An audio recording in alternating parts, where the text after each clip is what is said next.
में नंबर 1 होना चाहिए था, वो वही एनसीआरबी का आंकड़ा कहता है कि महिलाओं के खिलाफ अपराध में राजस्थान नंबर 1 है। भारतीय जनता की पार्टी ने, मैं वही बोलने वाली थी। वही एनसीआरबी का आंकड़ा आपके खिलाफ चला जाता है राजस्थान में। तो 1 घंटे के अंदर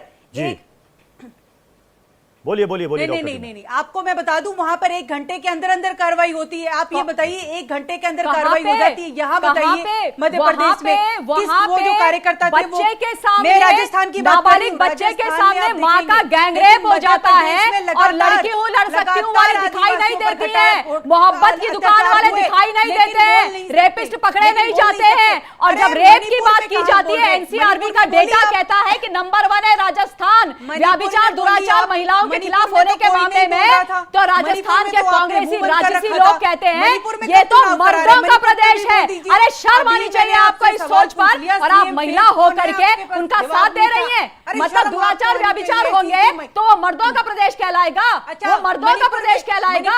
लड़की हूँ लड़ सकती हूँ वाली मेरी बहन, आपकी बहन आज तक मुझे तो नहीं दिखाई थी राजस्थान जाते हुए, नहीं दिखाई दी। एक लड़की को, एक नाबालिग लड़की को अगवा किया जाता है, जंगल में ले जाके उसका गैंगरेप होता है, उसको कुएं में डाल दिया जाता है, गोली मार दी जाती है, उसके चेहरे में तेजाब फेंक दिया जाता है। कांग्रेस पार्टी चुप रहती है, सोनिया जी चुप रहती है, राहुल गांधी की मोहब्बत की दुकान के आगे नफरत ये वाली महिलाओं के खिलाफ दिखाई नहीं देती है। लड़की हूँ लड़ सकती हूँ वाली तो गायब, एकदम 9 और 11 और बाइटा है। किसी ने गहलोत साहब का इस्तीफा नहीं मांगा। अरे हम तो कहते हैं कि जो मणिपुर में हुआ वो गलत हुआ। आप लोगों की हिम्मत है, आप लोगों की हिम्मत है ये बोलने की मैडम कि जो राजस्थान में हो रहा है वो गलत है, अशोक गहलोत जी को इस्तीफा दे देना चाहिए। लड़की हूँ लड़ सकती हूँ वाली जी मैडम को वही बैठ जाना चाहिए, और मोहब्बत की जो दुकान चलाते हैं उनको भी वही चले जाना चाहिए।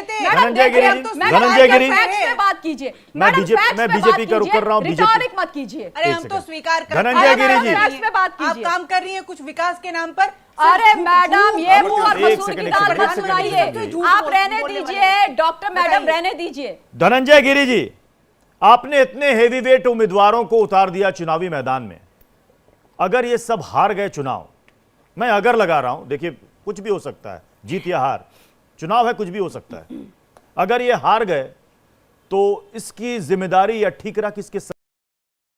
आपका नहीं, चेहरा किसका है? प्रधानमंत्री नरेंद्र मोदी का। ये आप कहेंगे सारे कार्यकर्ताओं का चेहरा है। नहीं, आप किस पर जाएगा ठीकरा अगर हार गए? तो जीत गए तो सेहरा बनेगा, जीत गए तो सेहरा बनेगा, हार गए तो जिम्मेदारी किसकी? प्रत्युष जी, सवाल आप आज पूछ रहे हैं, जवाब हमारे सलाखा पुरुष ने सालों पहले दिया। क्या हार में, क्या जीत में, किंचित नहीं भयभीत में। और हार को भी गले का हार और जीत को जनता का प्यार समझते हैं हम कहां कहते हैं जहां चुनाव हारते हैं कि लोकतंत्र खतरे में आ गया? हम कहां कहते हैं जहां चुनाव हारते हैं कहते हैं कि यह लोकतंत्र नहीं है, ईवीएम मशीन खराब है, ये है वो है। विदेश में जाकर कहते हैं कि भारत में क्रोसिन छिड़क दिया गया है।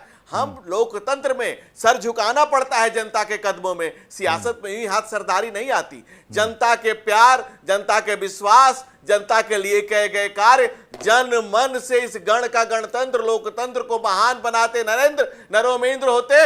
आज जन मन को अपने हृदय में बिठा करके गांव और गरीबी की गुर्बत से निकल के शोहरत तक का सफर तय करने वाले हमारे नेता, एक एक कार्यकर्ता जहां प्राणों की वर्तिका बनाकर। धनंजय गिरी जी, आपने क्लियर कर दिया, आपने क्लियर कर दिया, बीजेपी का चेहरा प्रधानमंत्री मोदी हैं। 5 राज्यों के स्टेट में कोई सीएम पद का उम्मीदवार या चेहरा नहीं है, पीएम ही हमारे लिए चेहरा है। आपने कहा कि न जीत में न हार में, किंचित नहीं भयभीत में। ठीक है, बड़ा बहुत अच्छा, बहुत बढ़िया है। अटल जी की कविता बहुत ही अच्छी है। जी प्रत्युष जी, लेट मी कंप्लीट। अब राजस्थान की बात कर लेते हैं। राजस्थान महिला अपराध में नंबर 1, बेरोजगारी में नंबर 1, पेट्रोल डीजल सबसे हाईएस्ट पर है। जहां आम दलित आदिवासी महिलाएं सुरक्षित नहीं, जहां की महिला विधायक ने कहा कि महिला सुरक्षित नहीं। नीति आयोग की रिपोर्ट है, नीति आयोग की रिपोर्ट है, जहां की सरकार है हरियाणा, वहां पर सबसे ज्यादा बेरोजगारी है, नंबर 1 बेरोजगारी है। आपको डाटा मैं बता देती हूँ, और छत्तीसगढ़ में सबसे कम बेरोजगारी है। क्या बात कर रहे हैं? नीति आयोग की रिपोर्ट पर बात करिए ना। आप कह रही हैं नहीं तो झूठ मत फैलाइए ना, झूठ मत फैलाइए। अरे दर्शक देख रहे हैं, आप झूठ बोलेंगे तो मैं आपको बोलने थोड़ी दूंगी। ऐसा है ना प्रत्युष जी, जिस पार्टी का सरबराह परम आदरणीय राहुल गांधी और सोनिया गांधी दोनों बेल पर चल रहे हो, वहां किसी घोटालेबाज के लिए आप कैसे सवाल उठा सकते हैं जब खुद का नैतिक बल नहीं है। नेशनल हेराल्ड के घोटाले में 5,000 करोड़ को 50 लाख रुपए में जब आप ले रहे हो और सुप्रीम कोर्ट से आप अरे तो डालिए ना जेल में। आपकी सरकार 9 साल से आप सत्ता में क्या कर रहे हैं? प्रधानमंत्री क्या कर रहे हैं? झूठा प्रचार कर रहे हैं, झूठा प्रचार कर रहे हैं। हिम्मत है तो डालिए जेल में। अगर इतना ही बोलने का शौक है आपको तो क्या कर रहे हैं? खाली हाथ बैठे कब तक अडानी को घुमाते रहेंगे? बोलिए आकर यहाँ पर। अडानी के 5 प्रोजेक्ट है देश में सबसे बड़ा राजस्थान में दिया। किसने दिया? आपके मुख्यमंत्री ने दिया। सबसे बड़ा कोयला निकालने का प्रोजेक्ट 36 में किसने दिया? आपके मुख्यमंत्री ने दिया। पोर्ट बनाने का काम दिया बंगाल में, किसने दिया? ममता दीदी ने दिया। केरल में पोर्ट को प्राइवेट दिया, किसने दिया? कांग्रेस और कम्युनिस्ट ने दिया। बंगाल में महागाड़ी की सरकार ने दिया। वो बताइए आप, और सच बोलिए, इधर मत घुमाइए। कुछ तो सच बोलिए। तो आप बोलिए पांचों स्टेट भी कैंसिल करें, बोलिए प्रोजेक्ट कैंसिल करें। अरे हिंडनबर्ग की हिनहाट के पीछे कांग्रेस की चिलचिलाहट ही है। हिंडनबर्ग की हिनहाट काम नहीं आएगी। 5 राज्यों में जो दिखाई दे रहा है वो नजर आएगी। दूसरा प्रत्युष जी, अब एक अच्छा, हम प्रोजेक्ट कैंसिल करें और आप मलाई खाएं सत्ता की, क्या बात करते हैं आप? तो मैं ये पूछना चाहता हूं, देखिए डिबेट बहुत होती है कि भाई ये बिजनेसमैन वो बिजनेसमैन, इस पर आरोप लगाया जाता है, जबकि हर स्टेट में उसका कुछ ना कुछ प्रोजेक्ट चलता रहता है। या तो पार्टियां ब्लैकलिस्टेड कर दें कि अगर इसका कोई भी प्रोजेक्ट है, अगर इतना बड़ा घोटालेबाज है तो हमारे स्टेट में कोई प्रोजेक्ट ही नहीं होगा, खत्म। हमारी सरकार आई तो प्रोजेक्ट खत्म, नील बटा सन्नाटा। जरूरत तो आपको भी पड़ती है मैडम, हर पार्टी को पड़ती है। क्यों करेगी? कांग्रेस और करप्शन एक दूसरे के पर्याय हैं, कैसे करेगी? कांग्रेस तो झूठ बोलने की मशीन है।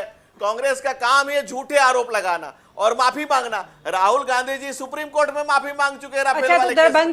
दरभंगा में एम्स बन गया, मांगते रहते, रेलवे स्टेशन बन गया, ये बन गया, वो बन गया। ये तो प्रधानमंत्री बोलते हैं। उनको कहिए भाषण थोड़ा अच्छा तैयार करके जाइए, क्योंकि जनता फैक्ट चेक करती है, फैक्ट चेक करती है। वो बोलने से पहले जनता तय कर लेती है कि कितना झूठा प्रधानमंत्री है और क्या बोले जा रहे हैं। नहीं पता है, मैं दरभंगा के उस प्रोजेक्ट को मत बोलिए। आप समझाइए, आप तो नेता है अपनी पार्टी के, स्टेट गवर्नमेंट की गलती है। को थोड़ा ज्ञान दीजिए, गवर्नमेंट ने 3 बार लीडरशिप को मैसेज पहुंचाइए।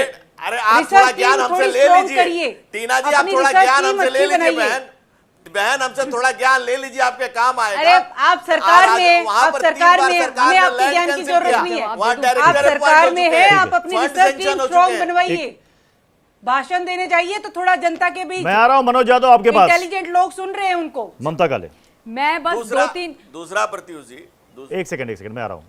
मनोज यादव मैं आपके पास भी आ रहा हूं। ममता काले, मैं बोलूं? अच्छा, मैं बस 2-3 चीजें बोलना चाहती हूं कि ऐसा लगता है अडानी जी इनके बड़े फेवरेट से टॉपिक हैं, तो जीजा जी के साथ उनकी फोटो सबने देखी है। दूसरी जरूरी बात भारत को मैं बता देना चाहती हूं कि गौतम अडानी का बिजनेस भारतवर्ष के अंदर जो टेक ऑफ किया और फ्लरिश किया, उस वक्त इस भारत के, हिंदुस्तान के प्रधानमंत्री स्वर्गीय श्री राजीव गांधी जी थे।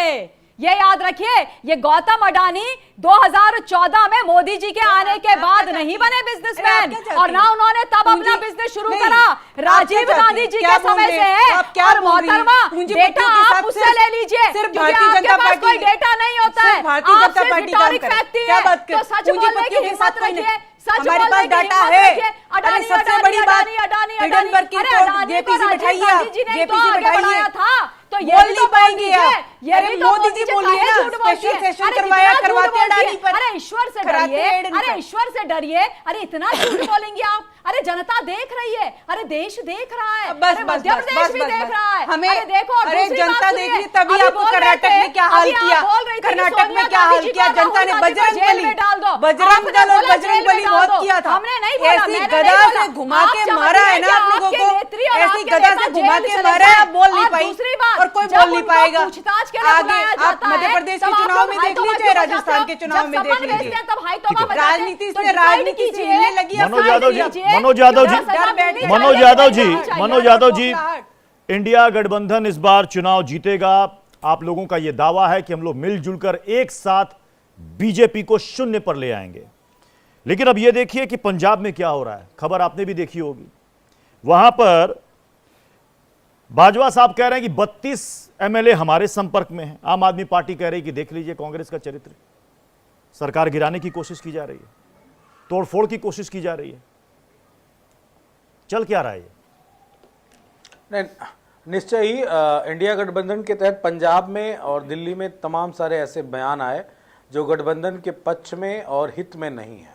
ये तय करना है कांग्रेस को, ये तय करना है आप पार्टी को कि उनके नेताओं को किस तरीके से बातें रखनी है। देखिए, मेन जो राजनीतिक पृष्ठभूमि है जो उपजाऊ है वो उत्तर प्रदेश बिहार है।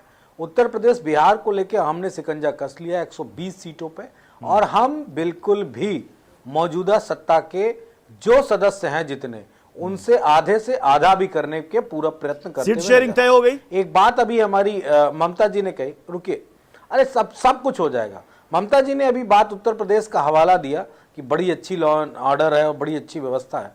तो एक मूवी आई थी शोले, उसमें एक था गब्बर और एक था ठाकुर। गब्बर था ब्रजभूषण शरण सिंह और ठाकुर है योगी आदित्यनाथ। हाथ कटे नहीं, अन्याय हुआ, न्याय मिला नहीं उन बेटियों को, जिन बेटियों ने देश का मान सम्मान बढ़ाया, जब पूरी दुनिया में तिरंगा फहराया और ये बताया कि भारत की बेटियां किसी से कम नहीं।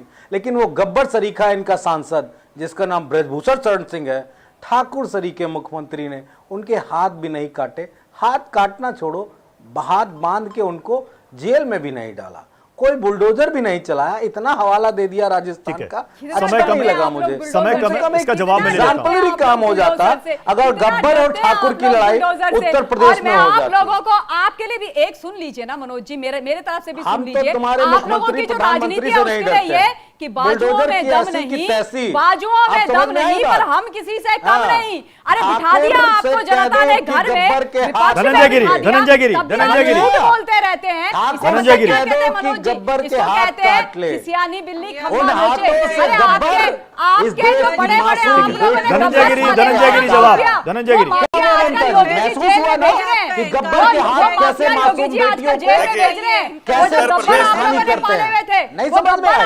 धनंजय गिरी, हमारी बात नहीं, पूरे चुनाव तक लगता है मणिपुर और ब्रजभूषण शरण सिंह, ये दो मुद्दे बीजेपी का पीछा नहीं छोड़ने वाले। धनंजय गिरी,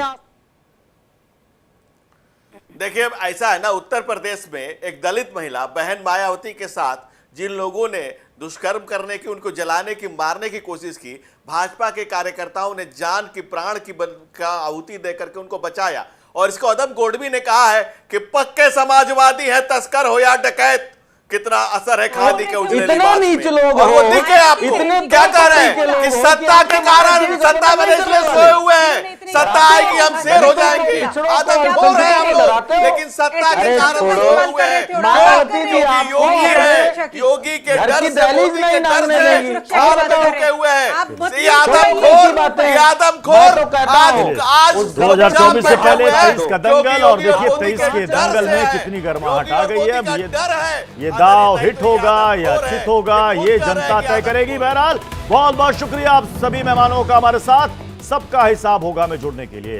लेकिन जाने से पहले आपको बता दें कि सबका हिसाब होगा में आप बहस के साथ साथ एक इनाम भी जीत सकते हैं। हमने 24 सितंबर को एक सवाल पूछा था।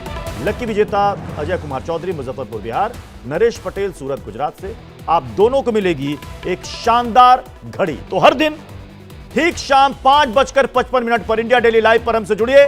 सबका हिसाब होगा में बहस देखिए, और इस दौरान स्क्रीन पर नीचे डिस्प्ले होता है सवाल, उस सवाल का सही जवाब दीजिए और जीतिए एक शानदार घड़ी। एक छोटा सा ब्रेक के बाद आगे देखिए संपूर्ण राष्ट्र।